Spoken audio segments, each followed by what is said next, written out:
Patrick Cook here. Hey, thanks for joining me in this next session as we continue to explore the Mandelbulb 3D software, working on a fractal animation project and using that as an opportunity to explore and discuss the various features and capabilities of the Mandelbulb 3D software. I'm going to continue from the last session my exploration of trying to develop a graphic that looks somewhere along the lines of our model graphic.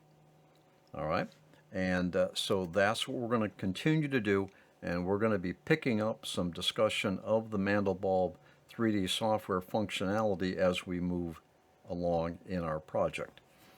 All right, now,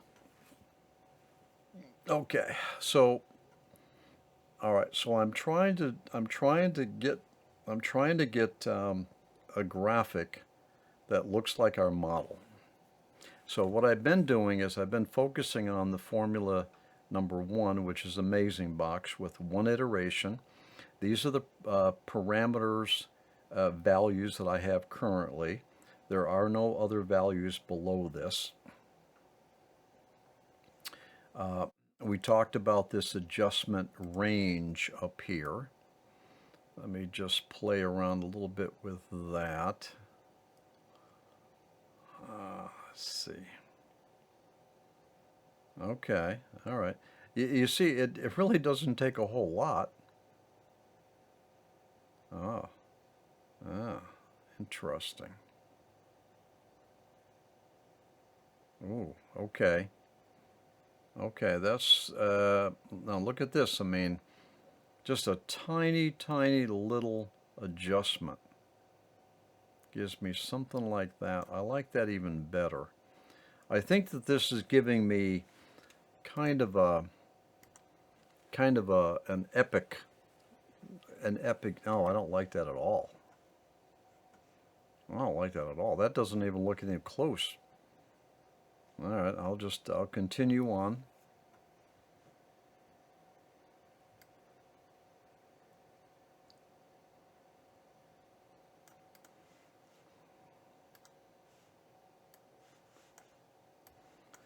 Come on, there we go. All right, let's see here. This is a way to be able to make very, very tiny little adjustments without being confined to this slider. Okay. Okay. I think that's as far as I'm going to be able to go with this formula here. I'm going to move on to the other formula. Let me push that over to main so we can see it. I'm not liking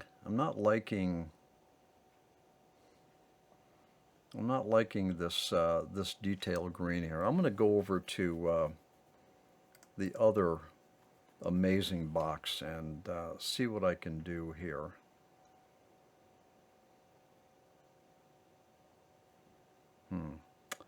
A very fine adjustment. Now, what I have found, interesting.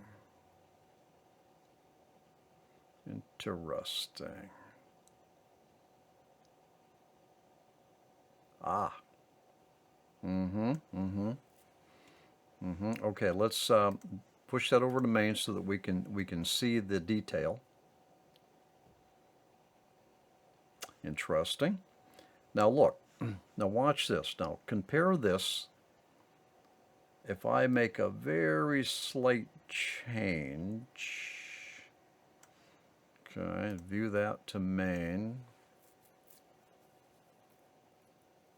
Okay, now what I've found is that when I have two Amazing Boxes, all right, in the formula set, which I do. I have Formula 1 is an Amazing Box, Formula 3 is an Amazing Box. They mix together. And this second Amazing Box obviously is impacting the first Amazing Box. So you can get some very interesting patterns out of mixing these two amazing boxes. Now, here's another little point of the tutorial, which you'll want to take note of. I can turn off the iterations of a formula by slamming this down to 0. 0 iterations means that that formula is not going to be run, all right, in that combination of the 3 formulas that we have in this case. But what I've also found is that when I slam it down to 0, the application may crash. It's almost like the internal software doesn't quite understand that a formula has effectively been turned off, and then you go back to one iteration and it's crashed. So before I make an effort to turn off a formula to see what its impact is on the rest of the formulas, I do a save. Now I can push it out to the clipboard. We talked about this. I can just push it out to the clipboard and paste it here just as an emergency recovery. All right. So here's what I'm going to do. I'm going to slam this the second amazing box, which is the 3rd formula in the set, down to 0. And you can see the impact that it has on the 2nd amazing box. You see the impact that it has on my graphic. All right, now I'm going to turn this amazing box back on. 1 iteration. All right, I'm back to normal. I'm okay. All right, I didn't crash. That's fine. That's good. All right, you just have to be careful with that. I have found more than once that when I turn a formula off, I'll cause a crash. Let me go to this A box vary scale. I'm going to turn that one off. Now look at this. You see? Oh, sorry. I didn't push it to main. Now calculate. A dramatic difference when you turn off one of the formulas in an alternate. And turn it back on. All right, and so I'm back to what I had. So that was just a little example of how to demonstrate the impact that multiple formulas have on your final graphic. Okay, so let's go back to this this amazing box here. I'm going to keep this here just in case, you know. Let's go back to this one here. All right. All right, let's go mess around with the A box vary scale. All right, I'm going to go on fine here. I'm close to what I want to work with here. I'm close, but I want to be careful that I don't deviate too far from my graphic. You see, I say to myself, I think I can make this work. And so as I get closer to what I think will work, I start to be more cautious in my manipulations. All right? I tend to try to work toward preserving something that looks good, but it's not quite there yet. All right, so let's just play around with this a little bit. All right, let's play around with the min-r a little bit more.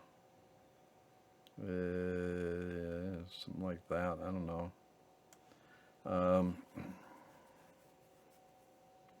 There are properties down below here. Let's see what oh, whoop, whoop, whoop. All right, reset value. I went too far. I'll put that on minimum. Now I'll adjust it. This R power property of the A box varies scale is doing some interesting things to my graphic. All right, let's see. Interesting.